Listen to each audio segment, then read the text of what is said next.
We're officially in the year of 2024. Now take a look at the world around us. Not only we're still very concerned about the war in Ukraine, and on top of all that, now the war in Israel between the nation of Israel and the Hamas actually escalated in a much greater way. Now here's a question that we should ask at this moment. What is going to happen to the country of Israel, and does that mean the current Prime Minister of Israel, Benjamin Netanyahu, is able to shoulder all the responsibilities? And believe me or not, on the daily basis, we have seen the footages and also the pictures of how people in the nation of Israel are actually suffering today. But again, in addition to the nation of Israel, we also need to talk about the tension in Gaza. Again, if you follow the news closely, there's no denying that the citizens are actually suffering much greater way along the border of Gaza. And again, the Hamas today is taking much greater step to manipulate the situation. So that's why the entire international community is raged about the war, not only about the innocent lives, but also they're very concerned about the future of the world and also the future of the world democracy. Well, in this episode, we also need to talk about this correlation between the war in Gaza and also some of the countries in Southeast Asia. Now, too often we tend to ignore the nation in Southeast Asia, not simply because they don't exist. It's really because we don't really hear a lot. But as a matter of fact, when one war continues around the world, that all nations will like to generate much greater noises as well. Well, ladies and gentlemen, it's my great honor to invite our distinguished speaker, who is Joseph Rachman. Again, if you're familiar with Joseph, again, he is a freelance journalist uncovering Indonesia and other stories from around Southeast Asia. Well, Joe, and welcome back to The Missing Piece, and Happy New Year to you. Thank you, Will. It's a pleasure to be back on the show.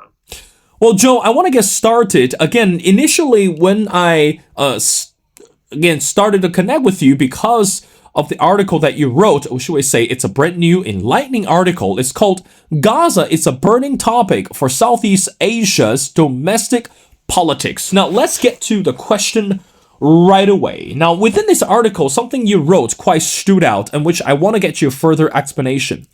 This is what you wrote, and I quote, "Roughly 42% of Southeast Asia's population is Muslim.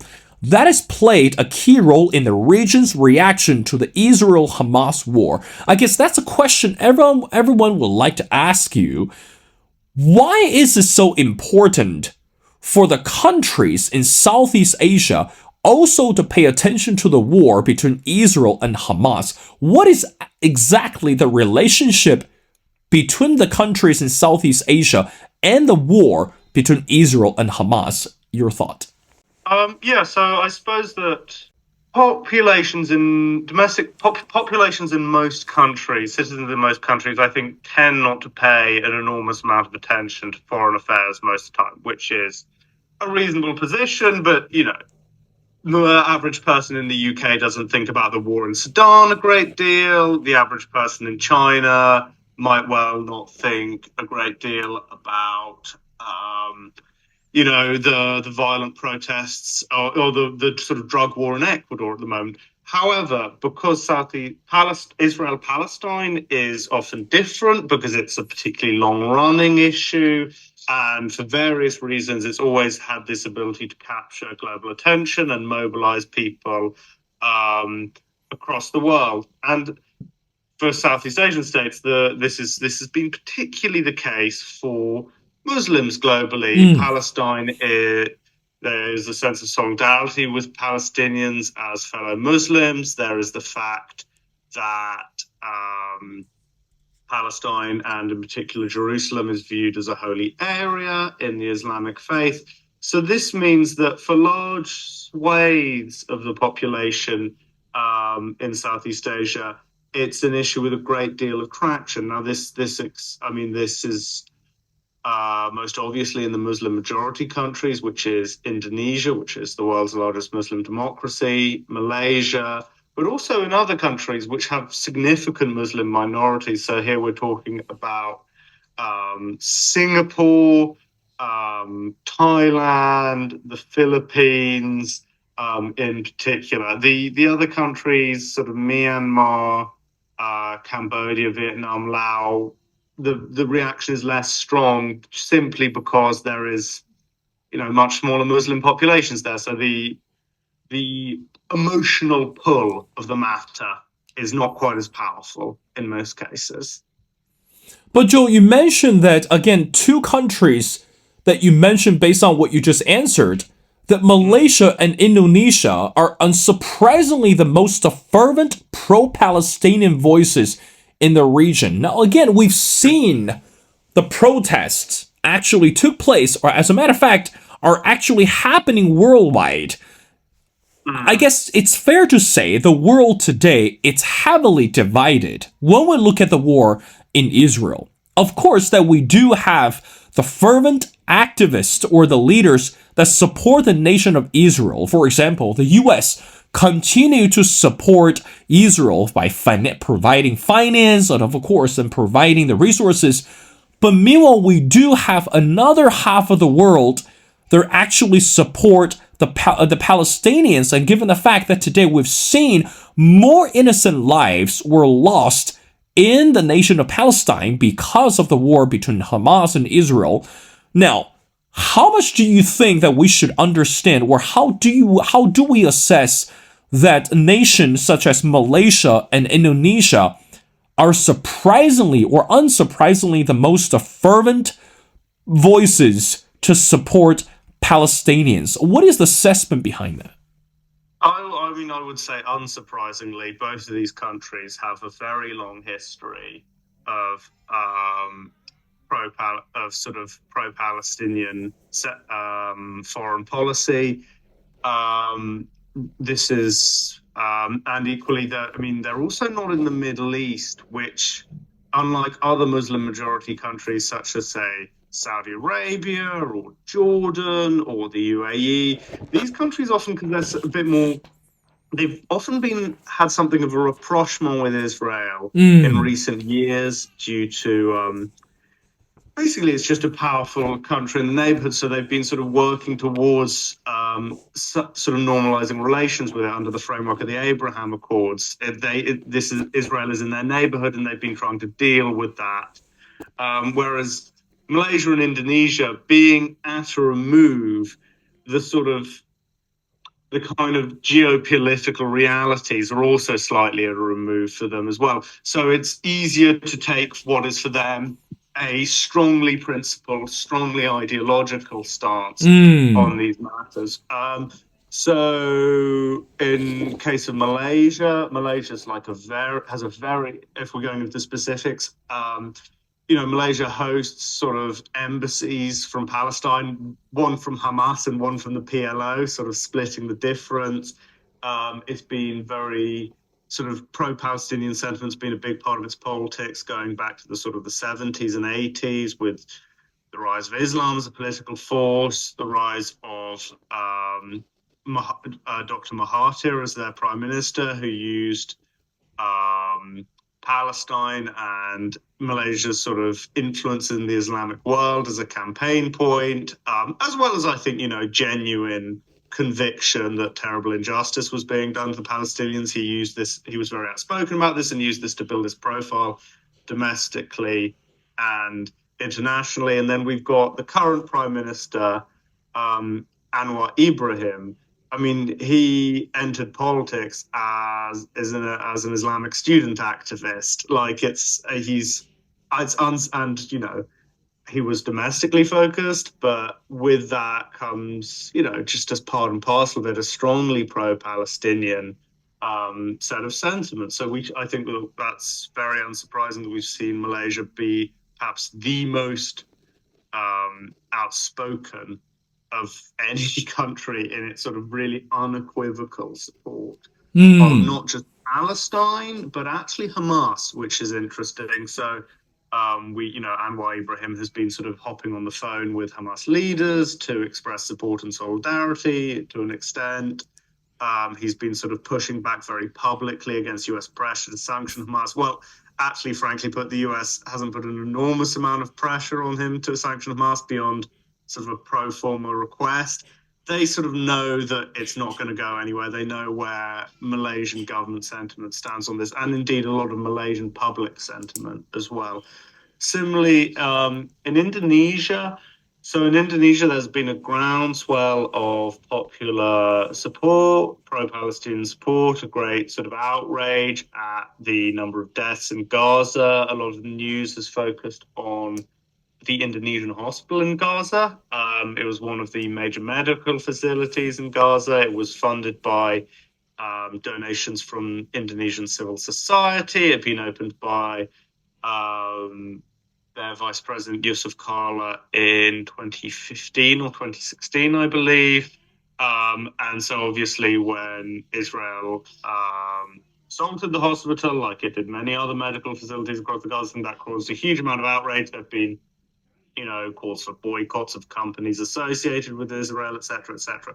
The government, however, has been bit quieter. President Joko Widodo tends to favor a pretty softly approach in his international relations. He's never been one to stir the pot. But on the other hand, he was used by the Organization of Islamic Nations, or was it Organization for Islamic Cooperation, I think the formal title is, to sort of carry their message to Biden on Gaza, because he had a meeting with President Biden not long afterwards. Not long after there was a meeting of a group of Islamic nations, and equally the Foreign Minister Retno Marsudi has been very outspoken on the issue, and she is, from people I've spoken to, she is personally quite ideologically convinced on this matter, and sort of, so for example, Indonesia does not have formal diplomatic relations with Israel. Previously, Indonesian foreign ministers might still quietly meet with Israeli diplomats at international events, have a meeting on the sidelines on an informal basis. She avoids this sort of thing. The one thing that's also worth noting is that what is worth noting is that the support that she expresses for the Palestinian people, and the support that's expressed by lots of other political figures in Indonesia, tends to sort of de-emphasize the Islamic aspect as compared to Malaysia. So Indonesian politicians prefer to think of it and prefer to frame it in terms of an anti-colonial issue, as a way to avoid it becoming or inflaming religious divisions within the country. That's something they're very keen to avoid. Now, you can definitely find all sorts of people in Indonesia who do view this as a religious issue. But, it gets to the point where you've got Nahdlatul Ulama, the largest Islamic organization in the country, putting out statements about this is an anti-colonial issue. This should not be used to inflame religious division. So that's an interesting difference between sort of at least the sort of official response between Malaysia and Indonesia. Joe, I want to go back to the topic that you touch on regarding Abraham Accords. Now, going back to the article, again, I want to read something you wrote, and I want to get you a better or further explanation. And I quote, "In the wake of the Abraham Accords, some Israeli diplomats raised the hope that normalization of relations with Indonesia and Malaysia might follow." I think the fundamental question is, again, under former US President Donald Trump, the Abraham Accords took place. I mean, again, given that the fact that that was one of the significant and one of the, I would say, a celebratory international signature, particularly we're looking at the relationship between Israel and also other countries in the Middle East. Going back to the fundamental question, Joe, how much do the countries in Southeast Asia actually can grasp the impact and, what we say, the full picture of Abraham Accords at this moment? I mean, make no mistake, we're still looking at the war between Israel and Hamas. But meanwhile, besides you are saying Malaysia or Indonesia are being very much vocal about supporting the Hamas or supporting the Palestinians, but fundamentally, how much do you think the countries such as Malaysia, such as Indonesia, such as Vietnam, or even Thailand can understand the full scope of Abraham Accords? What do you say to that? Um, it's a tricky question. I mean, I think that obviously foreign policy specialists in these countries are aware that this was a significant development, that this has been a sort of long running global conflict and sore spot.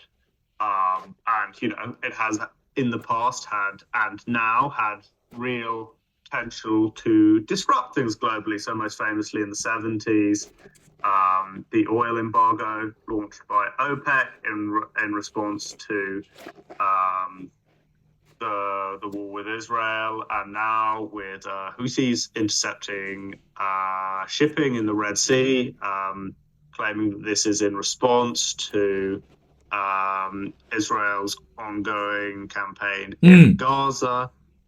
So I think there was definitely a sense in the region that this was a big thing, but I mean, it is the direct impact is not necessarily felt very strongly in much of Southeast Asia. It is quite far away. It's perhaps important as a trade partner, but unless we see something really massively dramatic, like the wars in the 70s and or like what we're seeing now, I think sort of the sort of popular impact or popular awareness is probably limited, and equally, foreign policy experts might think this is terribly interesting, but perhaps not directly related to these countries' direct interests. Again, I would say the exceptions are probably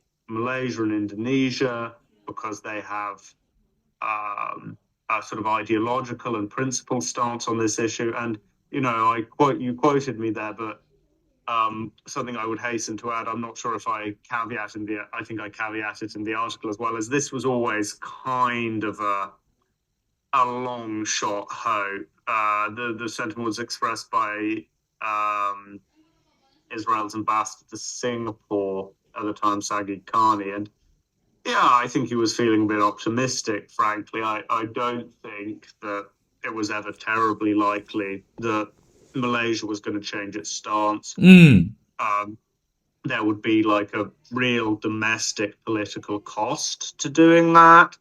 And it's hard to see either the sort of group of forces aligned with the Prime Minister Anwar Ibrahim, which is mainly the country's minority groups, plus a sliver of sort of more moderate and liberal Malays who we really can't afford to alienate, and this would be a big issue to alienate them on. I can't see that group going for normalization of relations with Israel in the same way that, say, the UAE has.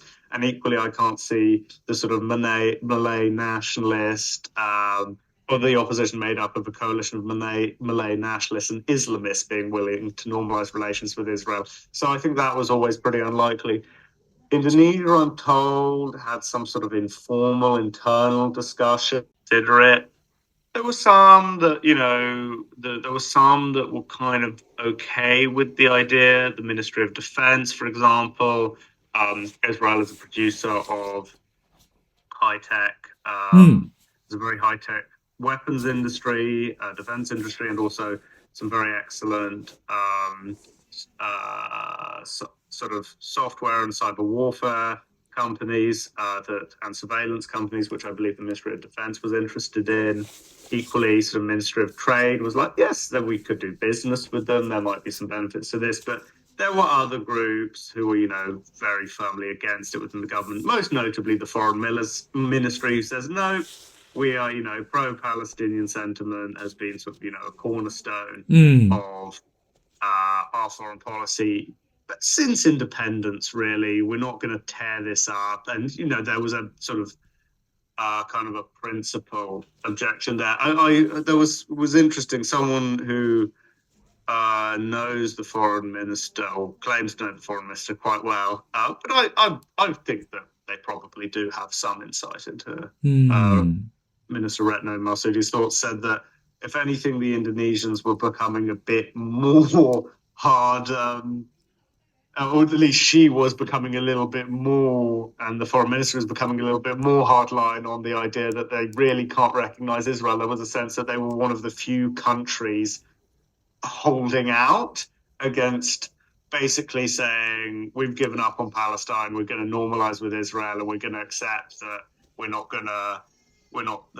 that the Palestinian issue is basically a lost cause for us. The fact that they were one of the few countries, along with sort of Pakistan, Malaysia, Mauritius, I think maybe, and like Saudi Arabia, which may well have been on its way to normalizing relations with Israel before the October 7 attacks. There was a greater sense that Indonesia really had to stick to it as one of the last parties doing so, which was sort of interesting.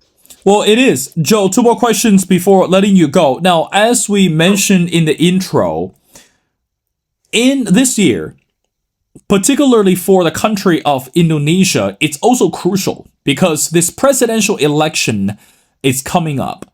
Now, let's get to the next question. When we look at the war between Israel and Hamas, and also, as I mentioned in the intro, the war in Ukraine, how much does foreign policy actually play into this presidential election for the nation of Indonesia? I mean, again, I believe that most of the time, the voters pay attention to the domestic concerns, economy, gender equality, social issues, education, etc.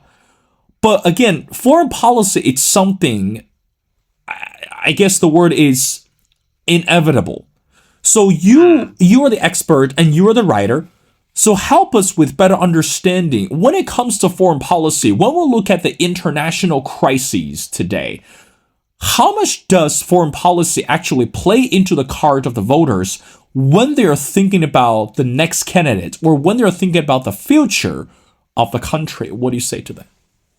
So, yeah, actually, this is interesting. A little over a week ago, there was a presidential debate featuring all three candidates, which was theoretically about foreign policy, geopolitics, defense. And I think in their opening statements, if I remember correctly, every single candidate flagged up the importance of Indonesian solidarity with Palestine and this being sort of, something that they promised to continue in their foreign policy and being important to the nation.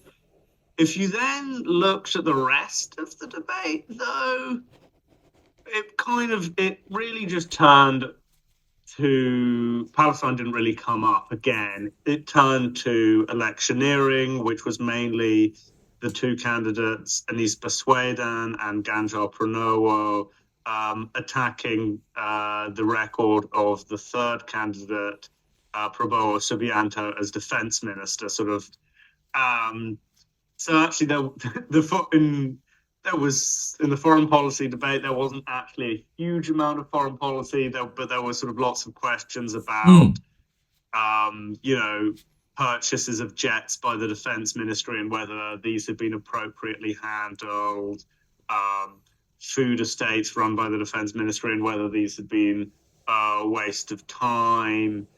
There were a few other stuff, but that was the stuff that really stood out and that sort of captured public attention, I think. So I think that, as I said, I do think that Palestine is still a live domestic issue in Indonesia. I think people are still, there may be perhaps some fatigue in the sense that it's not new news anymore, but there's still a great deal of sympathy for Palestinians. Still a great deal of outrage about how Israel is conducting its campaign in Gaza and the level of civilian casualties, but not really become a live campaign issue, perhaps because it's quite difficult to insert or to find much of a difference in the positions of the three candidates. They're all, resolutely pro-Palestinian, and not really proposing a massive change to Indonesia's position on this matter, either by stepping back from support of Palestine, which is, I think, would be incredibly unlikely because I do think they probably would face voter backlash, or, intensifying support, so that the, kind of various calls by civil society for Indonesia to take stronger action. I mean, including some really quite unlikely calls for Indonesia to somehow send troops as a peacekeeping force, which I can tell you the government has no interest in doing that. And there's been no candidate willing to, talk up or to attack the government for not doing enough and saying what more should be, saying that more should be done. So, there's public sympathy, but it's not really become a campaign issue just because there's not much difference between the three candidates. Joe, I want to ask you the last question, which going back to the article, again, the title of the article is Gaza. It's a burning topic for Southeast Asia's domestic politics.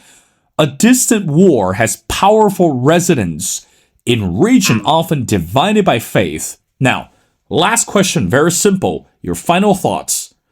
Do you think today, when we look at the war in Israel, look at the war in between Hamas and Israel and the war in Ukraine, do you think such international crisis it's actually unifying more among the countries in Southeast Asia, or it's actually dividing the countries in Southeast Asia? Particularly, we're looking at this political rhetoric and also this political interest. Your final thoughts.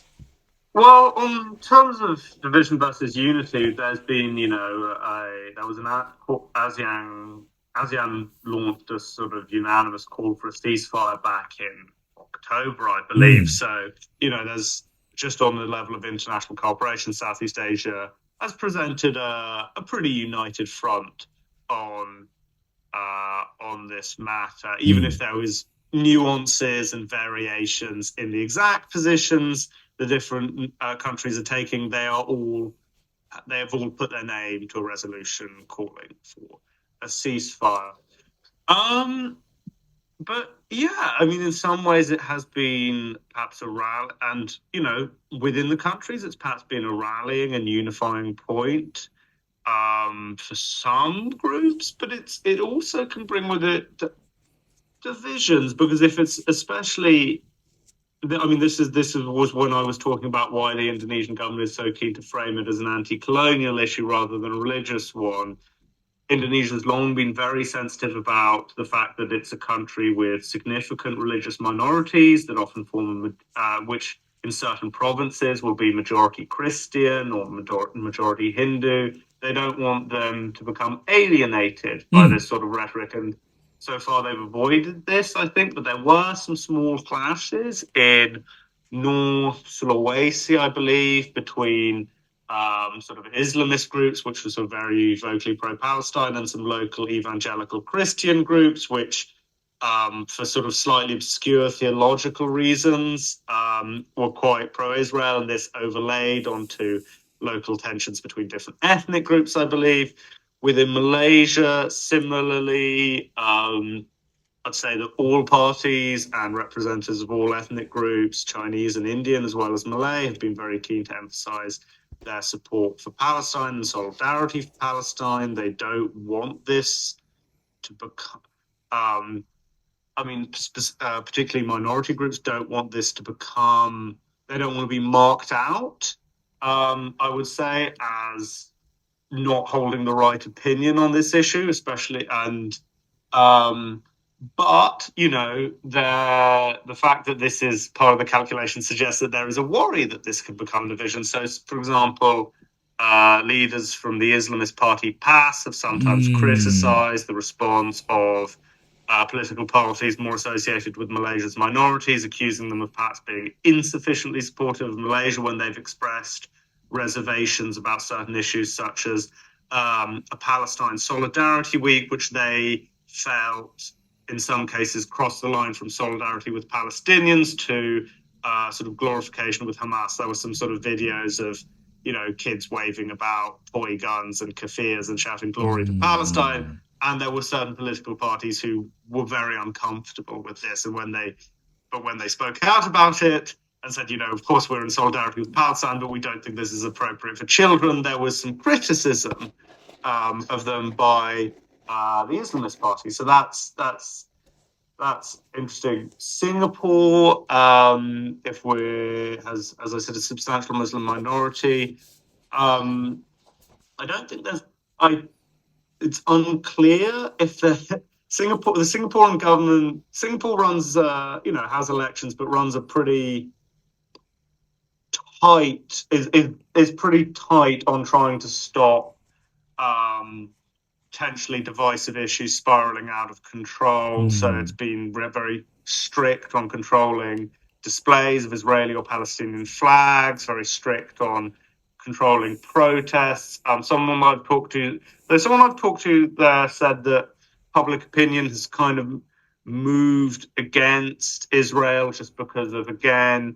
sort of public horror. Some of the images coming out of Gaza, a sense that Israel is failing to take into account civilian lives in its campaign, and that someone actually expressed relief that they weren't entirely sure about the public reaction. They perhaps felt that some of the nuances were being missed because they were a former member of the Singaporean government, and Singapore has kind of a complex relationship with Israel. But they expressed some relief. They said, even if I don't necessarily agree with the public reaction, at least it hasn't become a religious issue so far. So they were kind of relieved about that. And then, I suppose the other real place to flag up is Thailand, where a lot of Thai hostages were taken by Hamas. There had been Thai migrant workers working in agriculture in Israel. Some of them were killed or taken hostage in the October 7th attacks. And so that, I think that the public opinion was very, very focused on bringing them home. I think that it kind of pushed a lot of public opinion in a direction more sympathetic to Israel as a result, because Thai citizens were affected by the attacks. But at the same time, Thailand has a substantial Muslim minority, especially in the south, and so which is more sympathetic to Palestinians for in the way that Muslim publics often are. Actually, interestingly, these people played a key, Thai Muslims played a key role in helping secure the release of Thai hostages. They had sort of Thai Muslim negotiators were entered into negotiations with Hamas and Iran directly, and were able to use. There is a sense that they were able to use sort of a religious connection in order to sort of smooth negotiations over. They could pray alongside representatives from Iran and Hamas, for example. Yet at the same time, there's public opinion has not necessarily always been terribly sympathetic to if Thai Muslims have expressed a sense of solidarity with Palestinians, because they see this as given that their own sympathies lie more pro-Israeli due to the hostage taking. So there has been perhaps some divisions there, but from what I can tell, and I would really emphasize, I'm not a specialist in Thailand. I think that they've managed to avoid it becoming they've managed to sort of avoid the divisions becoming too sharp in Thai politics. At the moment, I think Thai politics is actually mainly absorbed by very complex party maneuvering at the moment. So yeah, has it been a tool of unity or division? It's hard to tell. I would say that there has been a potential for division on the issue, which